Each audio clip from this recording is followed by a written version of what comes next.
On Friday, we have our most somber liturgy of the entire Christian year, Good Friday, which is an odd choice of words in a way because we're remembering Christ being sacrificed, being hung on the cross. And yet it is that redemptive love that we express as good. And that dichotomy, that kind of juxtaposition of sorrow and salvation is all of the drama that happens on Good Friday. So on Palm Sunday, we remember the triumphal entry into Jerusalem. And then, of course, Jesus was teaching and giving some of his most powerful lessons all through that week in Jerusalem.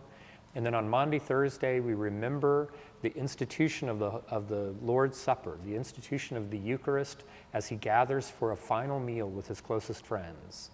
And that leads us then to Good Friday with him being crucified. And it is traditional for the Passion narrative to be chanted on this day.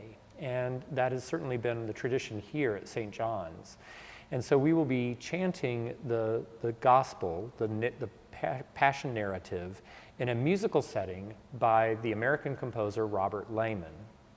And one of the things that's very distinguishing about this musical setting is it's a fairly gentle setting for the choral parts, but he uses a technique called polytonality, where there are kind of two keys happening at once. So at the ends of phrases, half of the choir will cadence on G major, and half of the choir will cadence on F major. And I think that what Rob was trying to get at is sort of this confusion, this sort of scattered thinking. Again, sort of getting back to that idea of the day of crucifixion being called Good Friday. This idea of almost schizophrenic, sort of a confusion about all of what's happening. So the first choral entrance in the Passion narrative is when the crowd names him, Jesus of Nazareth.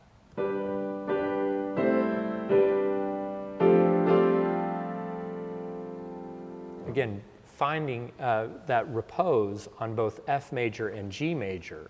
And as the choir parts come in, as the parts of the gospel narrative that are to be said by a group of people, for instance, when Pilate says, who do you want me to release for you? And they say, we want Barabbas. And he says, don't you want Jesus? And they say, no, not this man, but Barabbas.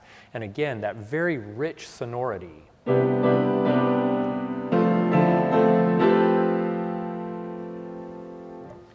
So a very emotive and yet a restrained emotion all through that narrative or that chanting of the Passion Gospel.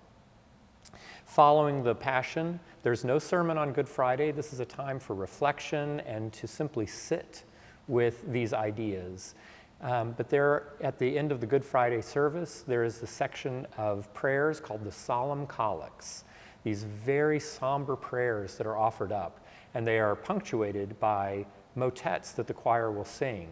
And this year we'll be singing a piece by Victoria, who was a Spanish composer of the Renaissance. We'll be singing a piece by Thomas Tallis, who was a Tudor composer in England. And then finally, a piece by David Hurd, who is a contemporary American composer based in New York. And so we have this time, this space for us to think about God's sacrificial love as God reaches out to us to show the extent of mercy and grace that we can experience. And it is in this way that we prepare for the joy of Easter Day. So as you end your Lenten journey and this walk through Holy Week, we hope that you will join us at noon in the Cathedral Church for our Good Friday liturgy.